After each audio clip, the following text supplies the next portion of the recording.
కాళేశ్వరం ప్రాజెక్టులో అక్రమాలపై విచారణకు సుప్రీంకోర్టు మాజీ న్యాయమూర్తి పీసీ ఘోష్ నేతృత్వంలోని కమిషన్ మరో 3 రోజుల్లో హైదరాబాద్ రానుంది. ఈ ప్రాజెక్టు అక్రమాలపై సమగ్ర విచారణ నిర్వహించి జూన్ 30వ తేదీ నాటికి నివేదిక సమర్పించాలని ప్రభుత్వం కోరింది. మొత్తం 9 కీలక అంశాలపై విచారణ నిర్వహించాలని సూచించింది.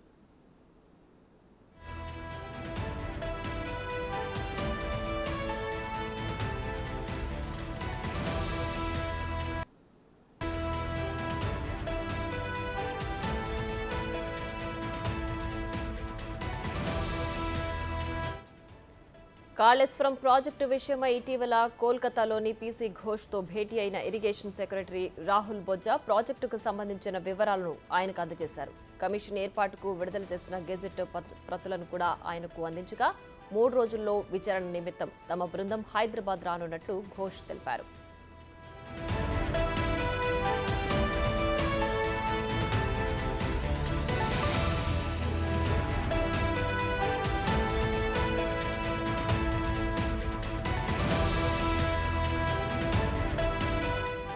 విచారణ బృందం ప్రధానంగా మేడిగడ్డ, అన్నారం, సుందిళ్ల బరాజుల నిర్మాణంతో పాటు ప్లానింగ్, డిజైనింగ్లో లోపాలు, అవకతవకలు, నిర్లక్ష్యంపై నిజానిజాలను వెలికితేనుంది.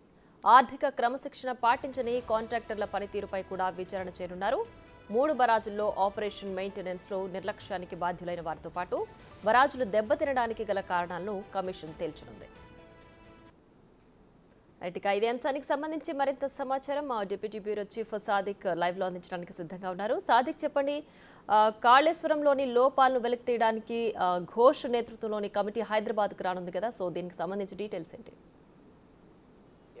కాళేశ్వరం ప్రాజెక్టులో జరిగిన అవకతవకలు, అదేవిధంగా పిల్లల కుంగుబాటు, ప్రజాధనాన్ని దుర్వినియోగపరిచిన విషయాలపైన కూడా రేవంత్ రెడ్డి సర్కార్ ఇప్పటికే జ్యుడిషియల్ ఎంక్వైరీ కోరింది. జ్యుడిషియల్ ఎంక్వైరీ చైర్మన్గా వ్యవహరిస్తున్నటువంటి పినాకిని ఘోష్ కమిటీ అతి త్వరలో అంటే 2-3 రోజుల్లో హైదరాబాద్కు రాబోతుంది. ప్రధానంగా కాళేశ్వరం ప్రాజెక్టులో జరిగినటువంటి అవకతవకలన్నిటిపైన పూర్తి స్థాయిలో అధ్యయనం చేస్తూనే దోషులు ఎవరు దానిపైన కూడా తేల్చేందుకు ఈ జ్యుడిషియల్ ఎంక్వైరీని ఏర్పాటు చేసింది ప్రభుత్వం. ఇప్పటికే దానికి సంబంధించిన గెజెట్ కూడా విడుదల చేసింది. అందులో ఒక ప్రధానంగా 7 అంశాలను పైన కూడా విచారణ జరిపించాలని కూడా ఇప్పటికే ఇరిగేషన్ శాఖ సెక్రటరీ రాహుల్ బొజ్జా, అదేవిధంగా ఈఎన్సీ నరేందర్ రావు వీళ్ళందరూ కూడా ఇప్పటికే ఘోష్తో విజ్ఞప్తి చేయడం జరిగింది. కోల్కతాకు వెళ్ళినటువంటి ఈ బృందం పూర్తి స్థాయిలో కూడా ఘోష్తో మాట్లాడినట్టు సందర్భం ఉంది.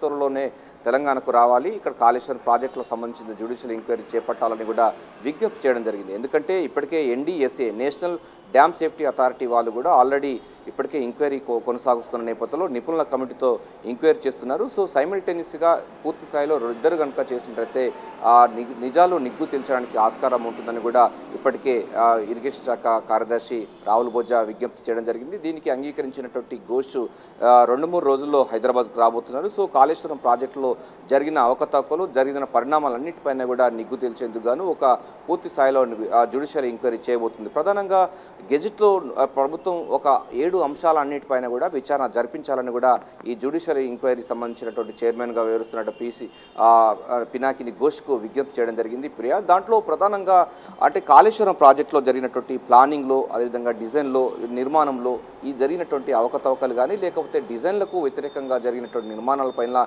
ఎవరి ప్రమేయంతో చేశారు, ఎందుకు చేయవలసి వచ్చింది తదితర పూర్తి స్థాయిలో ఉండే అంశాలపైన కూడా అధ్యయనం చేయాలని కూడా విచారణ కమిటీకి అయితే అంటే గెజెట్లో పేర్కొనడం జరిగింది.